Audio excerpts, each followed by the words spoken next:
வணக்கம் மக்களே, பாருங்கள். இன்றைக்கி ஒரு சட்னி, காரசாரமான ஒரு சட்னி பண்ண போகிறோம். அதுக்கு 2 வெங்காயம் அரிஞ்சு வச்சுருக்கோம் பொடி பொடியாக. பாருங்கள், ஒரு 4 தக்காளி அரிஞ்சு வச்சுருக்கோம். எப்படி பண்ணதுன்னு பார்ப்போம்.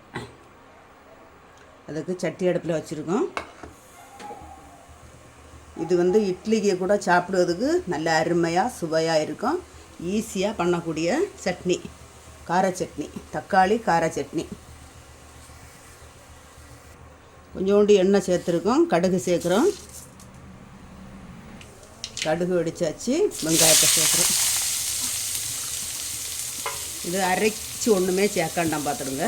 ஈஸியாக கரண்ட் இல்லாமல் இருந்தாலும் நமக்கு பண்ணலாம்.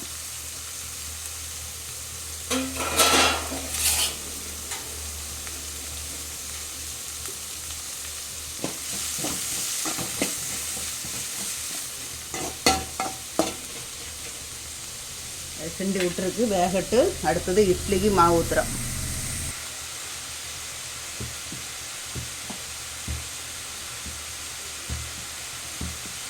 இட்லிக்கு தண்ணி அடுப்பில் வச்சுருக்கோம். மாவு ஊற்றி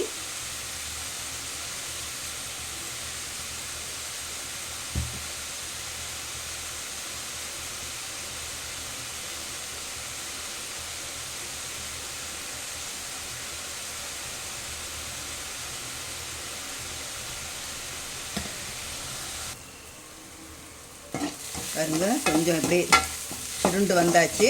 இனி இதுக்கு கூட அரிஞ்சு வச்சுருக்க தக்காளியை சேர்க்கணும்.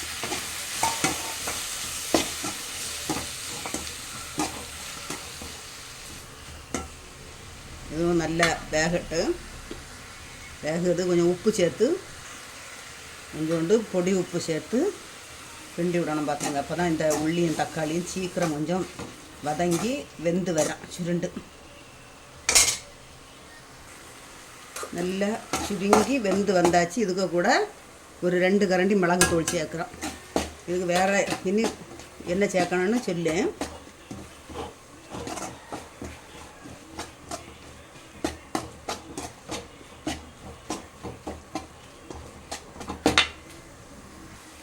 கொஞ்சோண்டு தண்ணி சேர்க்கணும், கொஞ்சம் தான். இது இவ்வளோ தண்ணியும் சேர்த்து கொதிக்கட்டு. இந்த சட்னிக்கு இட்லி ரெடி ஆகிடுச்சு. பாருங்கள், இதுக்கு கூட 2 கரண்டி கடலை மாவு. இதை இனி கலக்கி ஊற்றணும். பாருங்கள், கொஞ்சோண்டு தண்ணி வச்சு கலக்கி இப்படி கரைச்சி கட்டி இல்லாமல் இதுக்கு கூட கலக்கி ஊற்றணும்.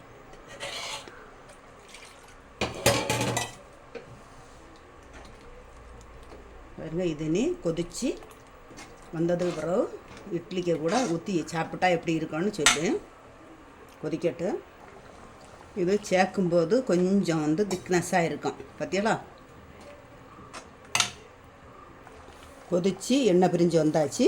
பாருங்கள், அந்த கருவேப்பிலை சேர்க்குறோம். மல்லிக்கீரை இருந்தால் நல்லா இருக்கும். அதுக்கு மல்லிக்கீரை இல்லை, அதனால் கருவேப்பிலை சேர்க்குறோம். வாசம் சூப்பராக இருக்கும். இட்லி சாப்பிட போகிறோம்.